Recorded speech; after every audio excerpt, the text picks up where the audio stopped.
లక్షరీ, తైబా, జైషా ఈ మహమ్మద్, ఈ రెండు ఆర్గనైజేషన్స్ కూడా కేవలం ఈ రెండు ఆర్గనైజేషన్లు అక్కడ పాకిస్తాన్లో కూడా వాస్తవంగా పాకిస్తాన్ ప్రజలు కూడా మన మాదిరిగానే ప్రజలు.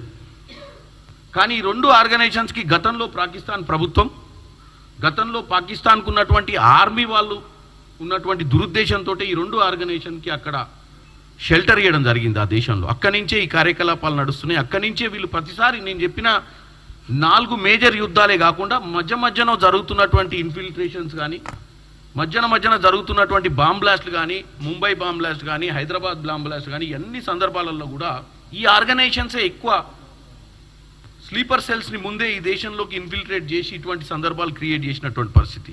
వీళ్ళకి సెక్యూరిటీ ఇచ్చేదే పాకిస్తాన్. ఈరోజు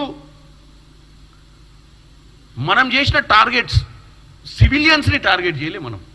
వీళ్ళ స్థావరాలు ఎక్కడైతే ఉన్నాయో ఆ స్థావరాలలో ట్రైనింగ్ అవుతున్నటువంటి స్థావరాల మీద మనం ఈరోజు అటాక్ చేస్తే చనిపోయినటువంటి టెర్రరిస్టులకు స్టేట్ ఆనర్ ఇచ్చి ఈరోజు వాళ్ళు అంత్యక్రియలు చేసినటువంటి పరిస్థితి పాకిస్తాన్ దేశంది.